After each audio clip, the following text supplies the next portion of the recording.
Hello everyone, today I want to talk to you about how, after the tariff war, China's exports in April not only didn't fall, but actually increased.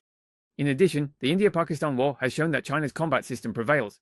Pakistan has once again shot down a French fighter jet and has also used the JF-17 Thunder fighter to defeat the Russian-made S-400 air defense system. The China-US trade war continues, and starting from May 11th, both sides are holding their first high-level trade talks since last year in Geneva, Switzerland. According to Reuters, Swiss Economy Minister Parmelin, the host country, made a statement in Geneva regarding the China-US negotiations. It is good news that the United States and China are holding trade talks in Switzerland. The negotiations are being conducted in the form of bilateral meetings, and both sides may agree during the talks to temporarily suspend the additional import tariffs on each other's goods. On the eve of the negotiations, US President Trump repeatedly made remarks, posting on social media that an 80% tariff on Chinese products seemed just right, and that it would be up to Treasury Secretary Beeson to decide. The China-US trade conflict is a protracted battle. Whichever side's economy can't withstand the pressure will be the first to surrender. But what is surprising is that, in the tariff war, China's exports have not fallen but have actually increased. On May 9th, the General Administration of Customs announced that China's foreign trade has continued its steady growth trend. In April alone, the country's goods trade exports reached 3.8 trillion yuan, an increase of 5.6% or 180 billion. The Associated Press also reported that, driven by a surge in exports to Southeast Asian countries, China's exports in April saw significant growth, offsetting the sharp decline in exports to the US caused by high tariffs. Measured in RMB, China's exports in April grew by 9.3% compared to the same period last year, which is also much higher than Reuters' estimated increase of only 1.9%. In April, China's imports increased by 0.8% compared to the same period last year, whereas economists had originally expected China's imports to decrease by 5.9%. According to data from the General Administration of Customs, measured in US dollars, China's exports to the United States in April dropped by more than 21% year-on-year, while imports fell by 14%. However, looking back at last month, that is, March, China's exports to the US actually increased by 9.1%.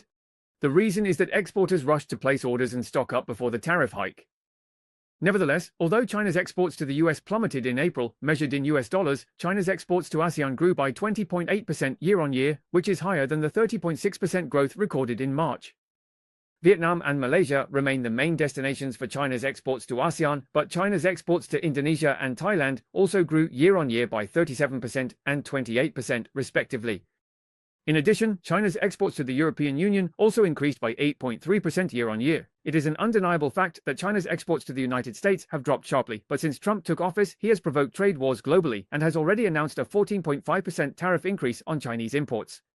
The exemption policy for small parcels from mainland China and Hong Kong has also expired as of May 10th. Chinese ships have also become a thorn in the side of the Trump administration and will be subject to high fees. Recently, various industries across the United States have issued warnings that the tariff policy will severely impact the US economy and consumers' lives. Yang Yuting, chief economist for Greater China at ANZ Bank, believes that by the end of April, the volume of container ships from China to the United States will see a sharp decline. People from all walks of life in the US are increasingly worried that the impact of tariffs will soon spread to the American job market. Goldman Sachs estimates that the United States could lose 16 million jobs related to the production of American goods, accounting for 2% of its workforce. The latest figures show that, as US manufacturers begin to halt production and put workers on paid leave, overall employment in the United States declined last month. On May 6th, Soroka, a board member of a company at the Port of Los Angeles, said in an interview with CNN that this week the cargo volume at the Port of Los Angeles had dropped by 35% compared to the same period last year. This moment also coincided with the arrival of the first batch of cargo ships in Los Angeles after Trump announced reciprocal tariffs. Soroka also said that the cargo volume of these imported ships has dropped significantly, with the volume of goods imported from China falling by more than 50%. He warned that many American retailers and importers have told him that the prices of these products are expected to surge to about twice as much as last month. Meanwhile, Americans are continuing to purchase goods that were previously stored in US warehouses. But CNN cautioned that these inventories are beginning to run out. Soroka predicts that by then, American consumers will have significantly fewer choices. He said that 90% of global trade is carried out by sea. At the Port of Los Angeles, 45% of our business is related to China, including furniture, electronics, appliances, clothing, footwear, and so on. These tariffs will ultimately be reflected in the cost structure of goods and will be paid for by American consumers.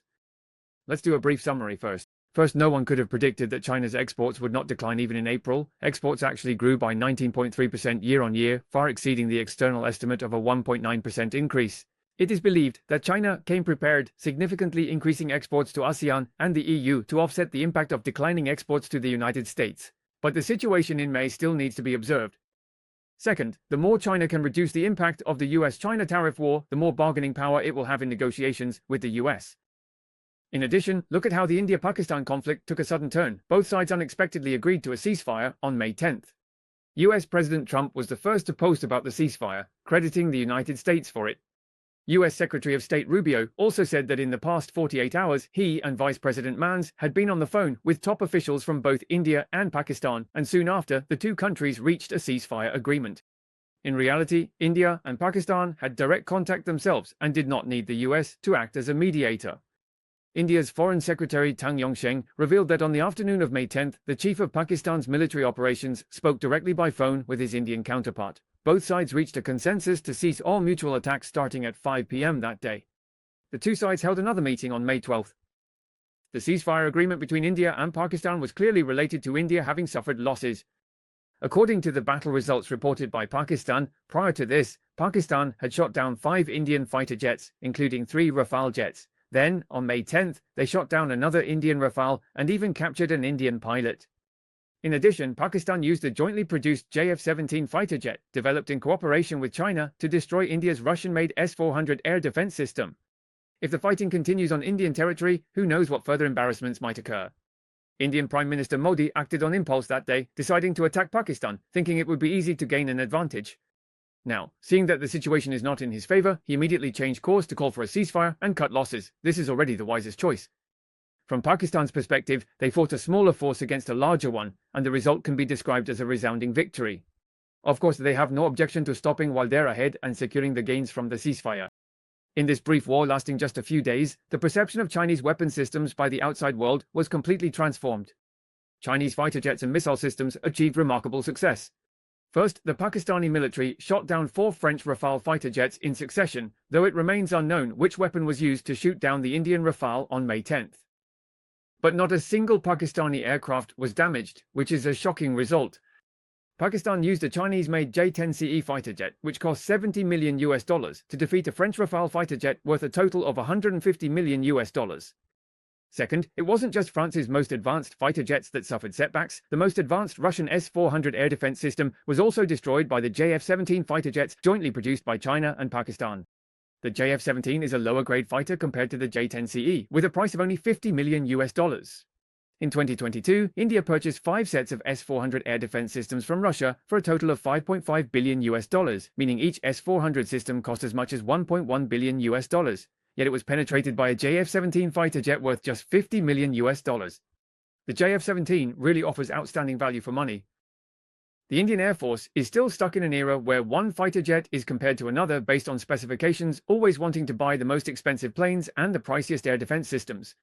However, the concept of system-based operation seems to be completely absent from the Indian Air Force's doctrine. The J-10C fighter jet can be said to be sold at a bargain price, which already represents the highest level of industrial production in China. More importantly, Chinese weapons are delivered as part of a complete system. The Indian Air Force's Rafale fighter jets were defeated precisely by China's system-based approach. As long as you can launch PL-15 type beyond visual range missiles, the performance of the aircraft carrying the missiles is not absolutely critical. What matters is meeting tactical requirements. The wreckage of the fighter jet's engine was still loaded with unused Mica air-to-air missiles, which means the Rafale fighter never detected or locked onto any enemy aircraft, so not a single Mica missile was launched. The Mica missile has a range of 80 kilometers, while the Chinese-made PL-15 air-to-air missile has a range of over 200 kilometers. This means that the PL-15 missiles on the J-10C fighter jets were launched when the Rafale was still more than 80 kilometers away. According to data from the Stockholm International Peace Research Institute, 81% of Pakistan's arms imports come from China.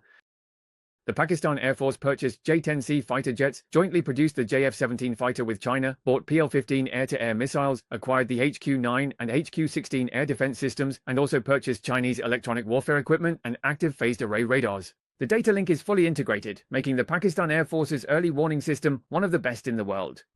Experts have analyzed that the India-Pakistan conflict has already evolved into a real confrontation between Chinese and Western military technologies. Post-incident analysis shows that the use of the PL-15 missile was not a single surprise attack, but rather a part of an integrated operation involving early warning, data link, and guidance systems.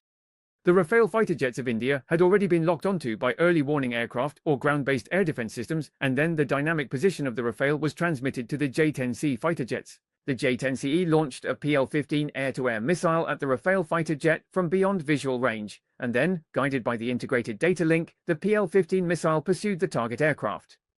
The Pakistan Air Force's tactics had already surpassed the response capabilities of the Rafale's integrated electronic warfare system, Spectra. When facing the PL-15 missile, the Spectra system may not have failed to counter it, but rather simply did not have enough time to respond.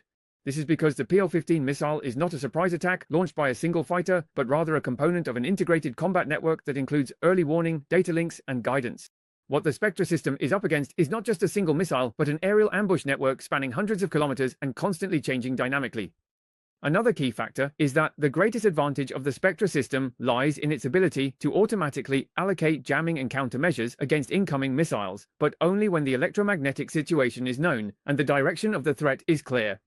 However, from the very beginning, this war was set up by Pakistan as an information asymmetric battlefield, so it wasn't a technical failure of the Spectra system. Instead, it was completely rendered useless when facing the Chinese-style system of deception and feints. It can be said that the Chinese-style air combat strike system delivered a dimensionality-reducing blow to the Rafale fighter jets. This battle has already become a textbook case for air forces around the world to study. It can be summarized like this.